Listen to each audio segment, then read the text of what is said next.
How's it going, ladies and bruises? I'm Bobby Sixkilla and welcome back to Disco Elysium. Now, you may have noticed we were in the church and now we're at home. I just headed back home because I didn't think there was going to be any... I just walked straight back. There was nothing really worth talking about on the way.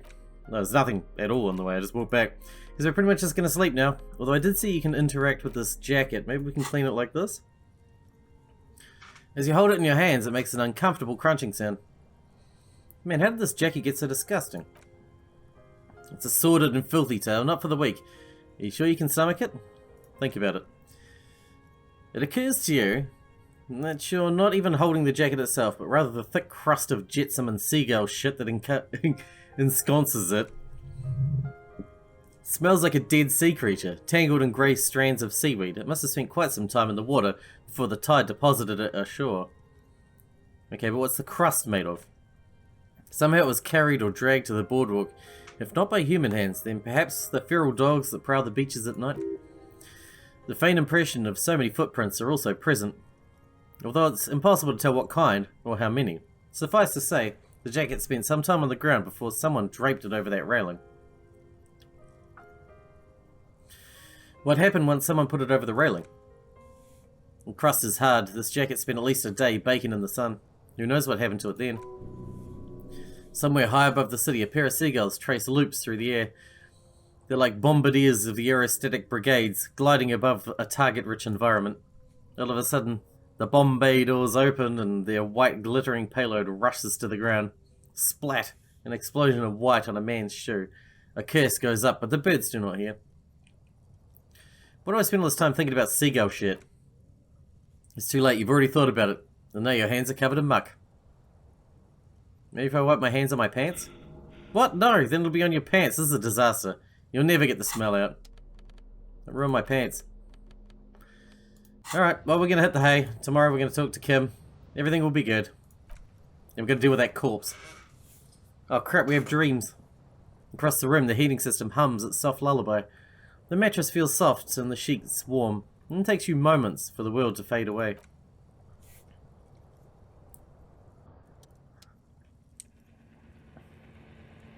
Thoughts, baby. A million little lights in the dark. You're one fine instrument, brother. All those faces and all those names. All that laughter and screaming and scheming around. Every corner and every street. Recorded in you. Forever on Faraday. Spinning, spinning. Tell me, am I dreaming? No, you're spinning tapes at the discotheque. The great unceasing disco of the mind. The flash. The bang. The endless learning experience. Spinning in eternity. On and on it goes, for untold hours. At the disco where you first asked her to dance. Rising, rising, above the dark curvature, the great wingspan of sleep, studded with stars. Behold, there are millions of them down there. The first time. The last time. The smoke in her mouth. The potted flowers. The faces turning, changing. What is it? It's the world, Harry boy.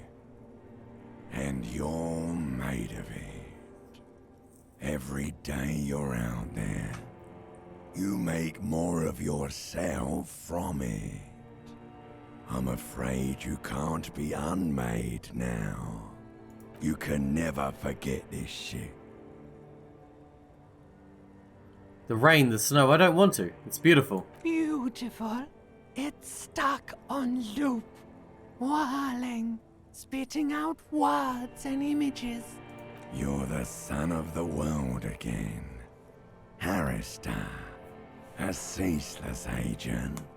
picking up litter and old newspapers, collecting your little bubblegum wrappers and idiotic picture postcards. Meaningless, meaningless keepsakes. Reading your awful letters and recalling things, aren't you? The endless names of the world. An address book you are. The map of a city. That's right, I am an agent of the world. You'll go insane if you keep going like this. One more day, and you'll be in the loony bin. I just know you will. And for what, brother man? Solving your little crossword puzzles. Doing your tasks. Crossing names off your lists. Trying to become some sort of world detector. It won't make it okay. It won't put smoke back in her mouth. Why? 'Cause only love can break your heart. Feel the pillow under your cheek. Beep, beep, beep. The alarm is ringing, Harry. The disco circus goes on and on. You barely slept 3 hours last night. Do it for the wind. Do it for the picture puzzle. Put it all together. Solve the world. One conversation at a time. Open your eyes. Time for another day. Be nice to have Kim back at least.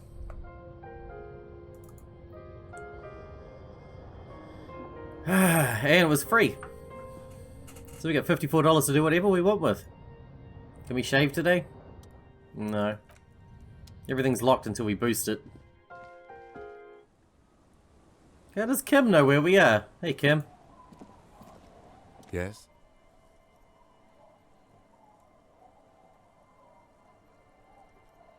Nothing.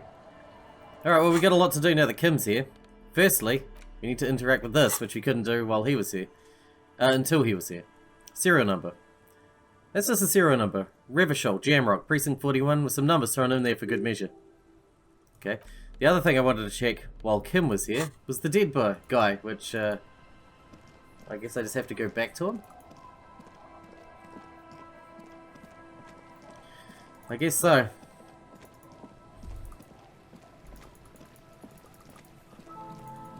I thought I could just tell him about it, but that is obviously not an option. Wait, where was the corpse? Up here somewhere, wasn't it? That's right, it was around here. Oh, what do we got here? Ah, the tear! The tear!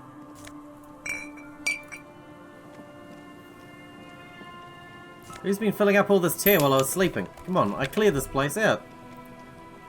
Oh, shit, wrong way. Come on, Kim. We got a body to bag.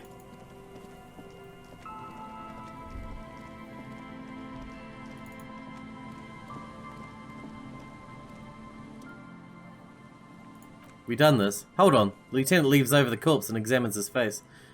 Two glassy eyes stare back at him, void of any signs of life. Looks like he's been dead for a while. I'm surprised no one found him before you came along. He stands up and shivers against a gust of wind, blows through his bomber jacket. Who is this man? Looks like one of the locals. You'd have to know the spot to come here. You don't just walk over here. You look south the way you came. But that's just a lazy assumption. What do you think? At least this man knew how to party. Imagine the same scene without a bottle. Now that would just be sad. I think labeling him an alcoholic is a bit premature. We don't know anything yet. We don't know that he was married. We do know that he was married. Kim points to the ring on the man's left hand. The flesh around it swollen and grey. But you're right, let's not run ahead. For now all we know is that he's an unidentified middle-aged man found dead on the Martinez boardwalk. What do you think happened here? Death by misadventure. He slipped and fell through the boardwalk, a truly unfortunate accident. If it wouldn't have been for that bench, he'd be alive. Do you think he was drunk? Oh yes, the lieutenant nods. What about alcohol poisoning and liver failure? Some symptoms of acute alcohol poisoning could have definitely played a role here. Severe confusion, respiratory depression, unpredictable behaviour. But I think the death arrived through head trauma, not liver failure. What about the kebab? What about it? The deceased ate some kebab, he shrugs. It's probably from a nearby place, maybe in the pox. Sometimes a kebab is just a kebab. Someone should be held responsible for the broken boardwalk. It's dangerous. I'll seal this place off after the news reaches the coalition officials. I doubt they'll have the resources to actually repair the boardwalk.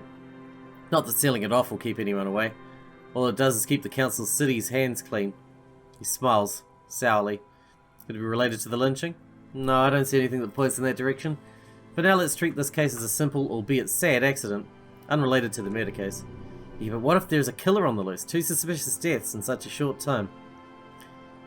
Yeah, right, connecting it to the lynching is a stretch. Conclude. What should we do with them? From where I stand, I can see 2 options. We can either take the case and follow the leads to identify the body on our own, or we report back to the station and leave this for our colleagues to handle. We found him, we should finish this. What about a field autopsy? Field autopsy isn't necessary. If the cause of death doesn't appear to be criminal, this looks like a simple accident to me. So we just write down head trauma to the autopsy report and leave it at that. It'll save us 2 hours of unnecessary work. Is that kind of sloppy?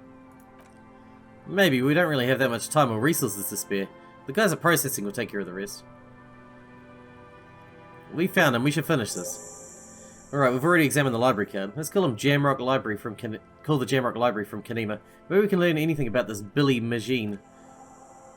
And while we're there, we should call the station. Let them know we're taking the case. Good plan. There was a phone just over here, which was convenient. Let's ring the library from this phone over here, because we know it works.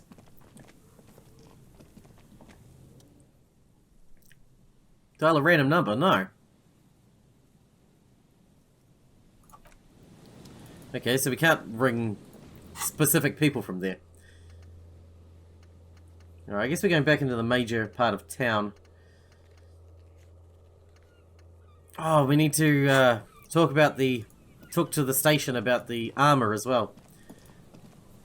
I'd forgotten about that. Which you need to do from his Kanema, which we couldn't do earlier because he was away.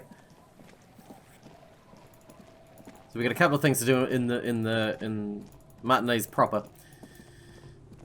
So we should definitely head there first.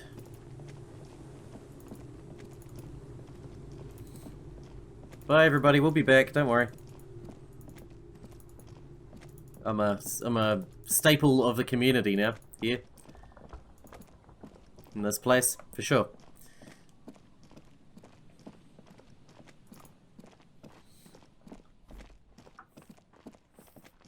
Alright. It's so far now to get to Martinez proper. We've got so much area to explore again. We need to ask about that tattoo as well, but the first thing... Oh, hello. What do we got here? That's one brutal motor carriage.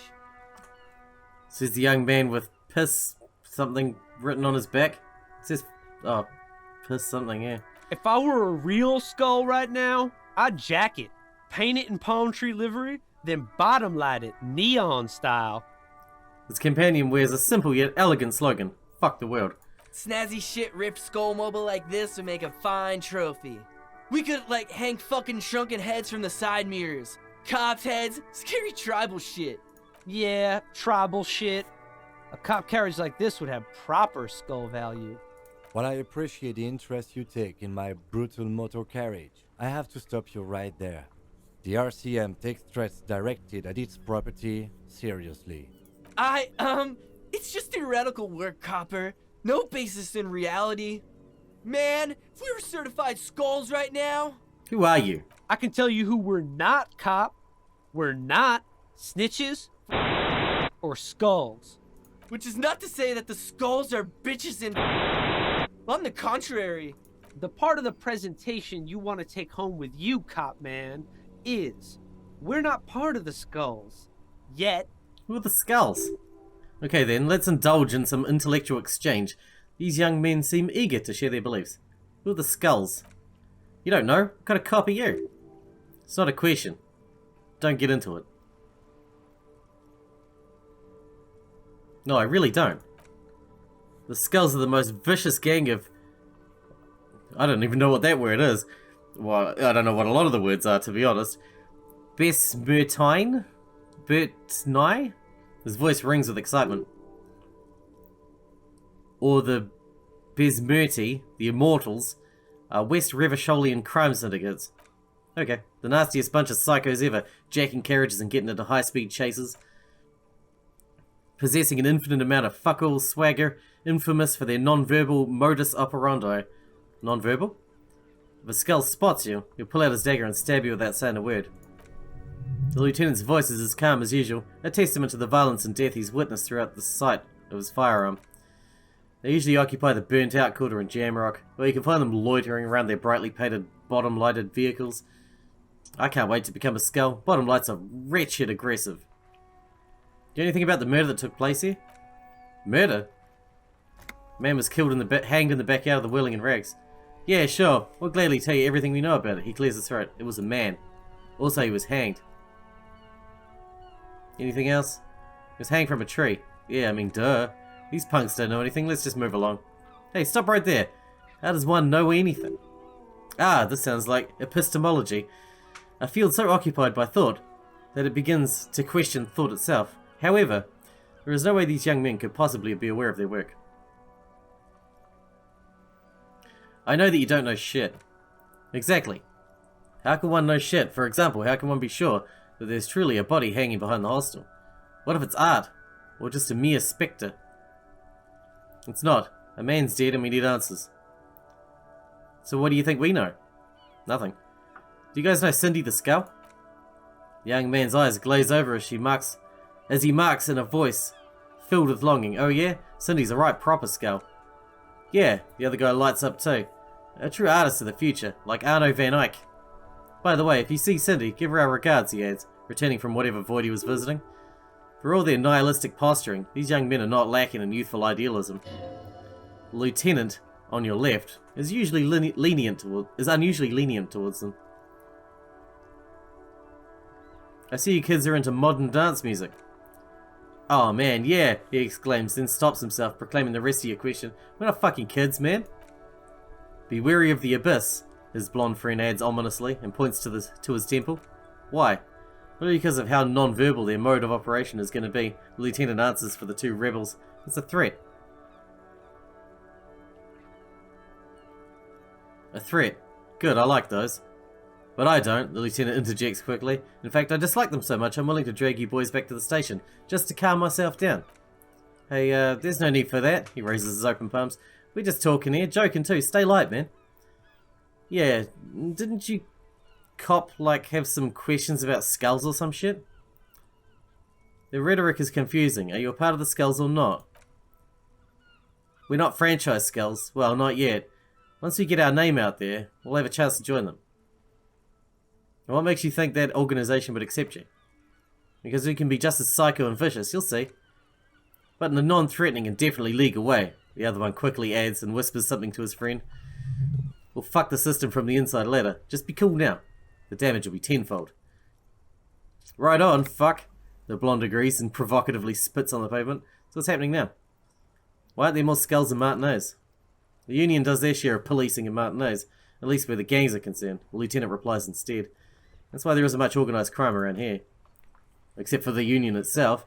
Don't you worry about that, we're going to make up for the deficit. Here we are. The young man exchanged approving nods. Enough about this. What's with the jackets? What about them? Why does your jacket have piss written on it? Well, first off, it's a statement and not necessarily something that characterises me as a person. Even though the statement has character, and I do like piss. The word piss epitomises the struggle taking place in the world. Things being defined as they seem, not as they are, and I guess it's also about communal spirit, the future, and truly appreciating our differences. Also, you've got to admit, it catches the eye.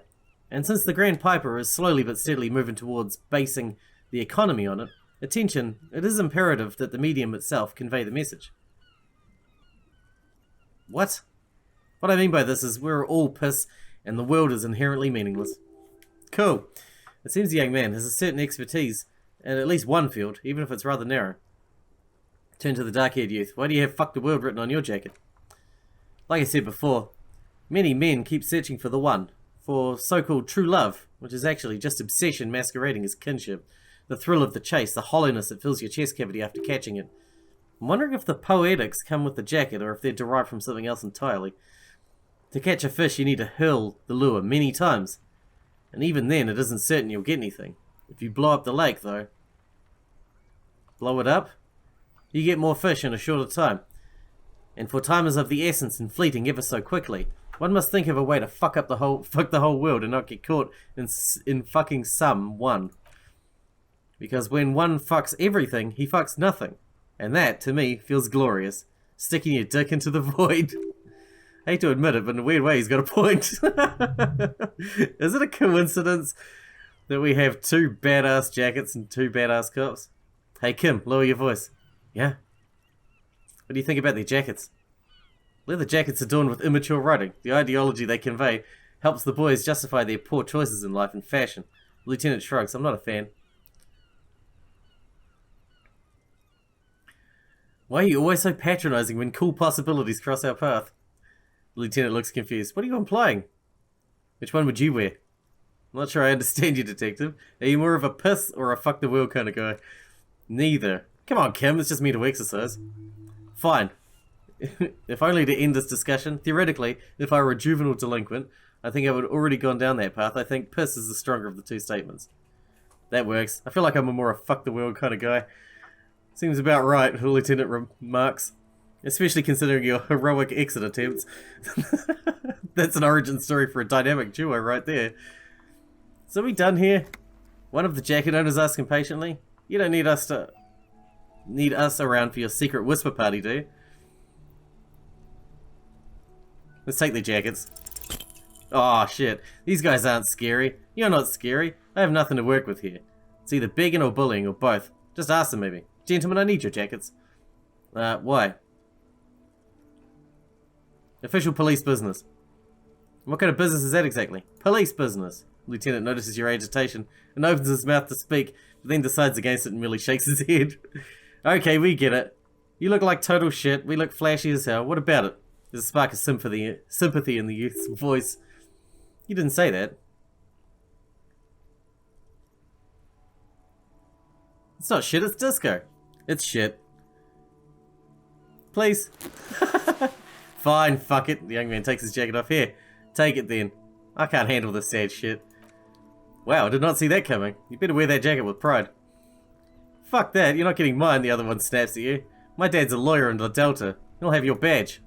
No, he won't. The lieutenant is lightly amused by the situation. Fuck it, we don't need the other one? No. Wait, world fucker, you got a rich dad? No, he looks startled. He's like a volunteer lawyer, a total bitch. Cites law and does dishes. You know what, cop? Fuck you. That's not what this is about. You're not getting my jacket. Fuck him, we don't need his rich dad jacket anyway. Fuck it, we don't need the other one. You said that you're more of a piss kind of guy, so I got the jacket for you. I'm not wearing that jacket. Why not? You can really raise hell. Go undercover. Hard. Don't you want to express your individuality? I already am expressing my individuality. Still, it's good to know that we have it, should the need arise. The need will not arise. Look at this cute shit. The dark-haired youth points at you, then turns to his friend. How can we become skulls if you go around fraternizing with cops? Let's get the fuck out of here before anyone sees us. Fuck, I'm sorry, man. He hangs his head in shame. I just don't like confrontations, that's all. You're gonna make a great gangster. Not liking confrontation and all. Alright, we got a lot to do here. Pick up the radio. Alright, so let's do the armored boots first. Haven't heard back from the database people. Are you serious? It's been 2 days. Alright, fine. I want to report a dead body in the Martinez boardwalk. One moment. You can hear shuffling through some papers. Can you describe the body, age, sex, cause of death? Unidentified middle-aged man, height 170 to 175. He's not unidentified, we know his name. Dark hair, medium build. Looks like he slipped, fell through a hole in the boardwalk, hit his head against the metal bench. We suspect he might have been inebriated when he fell. There were bottles all around him and traces of vomit on his shirt. Any signs of violence? No, seems like there was an accident. No field autopsy necessary, she repeats. You can hear it quickly typing in the background. What about his belongings? Did you examine his clothes? He's wearing boots, trousers, and an old leather jacket with bright blue lining. Found a library card in his pockets. Any information on the library card? It's from Central Jamrock Public Library. It belongs to someone named Billy Magine. Good, you have a lead. Do you and Lieutenant Kitsuragi want to take the case, or should I assign it to someone else? We're taking the case. I've assigned the case to Lieutenant Kim Kitsuragi. Please follow up on the library lead to identify the man. We'll send someone to take the body to the morgue. That's all for now. Thank you for reporting in. Is there anything else I can do for you? Connect me to the public library. I'm afraid they're closed. It says here that the library's open from 10 till 6. Oh, shit. Let's try again during business hours. I can't believe they haven't got the owner of the armored boots thing yet. That's a pain in the ass. Alright. What are we going to do now? Dead body on the boardwalk. We'll have to do that at 10. Alright, last thing we do before we're going to wrap up is the dangerous thing. We're going to go talk to the scab leader about the tattoos. Closed for winter.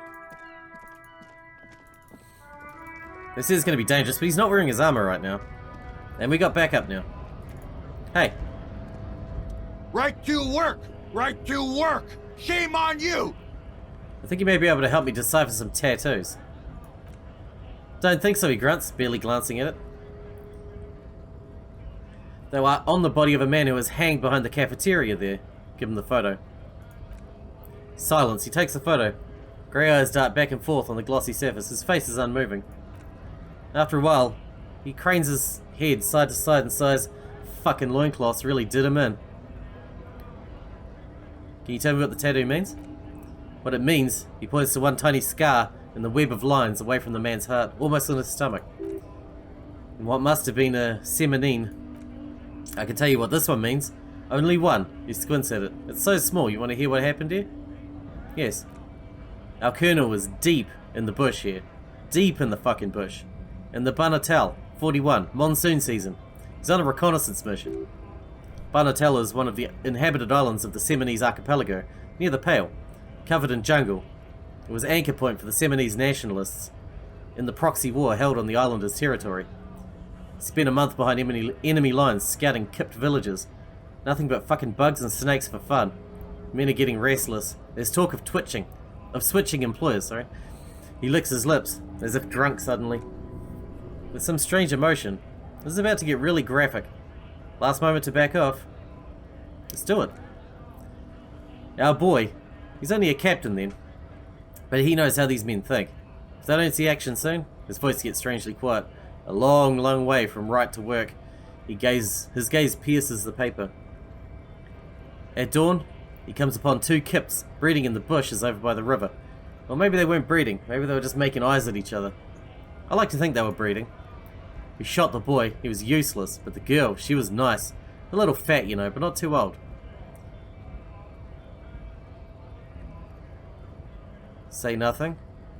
She was quite the entertainment. For the weeks she lasted, expired in the hands of Sarge Mason.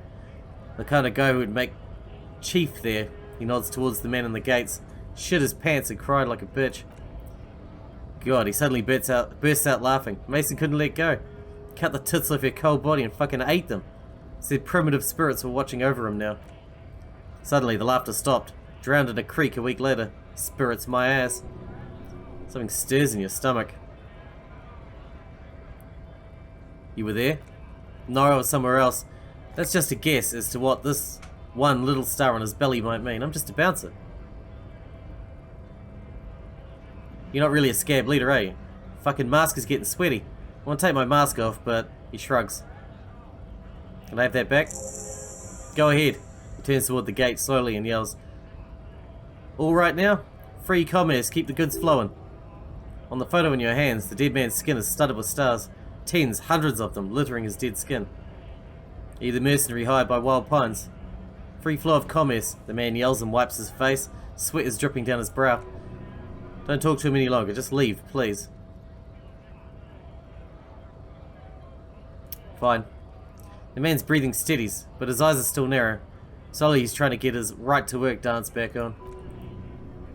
It's hard to do that when you want to beat a man to a pulp instead. At least we got some info. That didn't go too badly. He didn't murder us, so that's cool. I do hate being murdered first thing in the morning. It's fucking It's really inconvenient, you know? How long is that going to take? I think we're out of things to do again.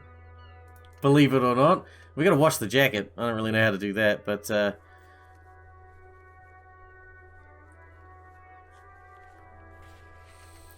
don't know what else.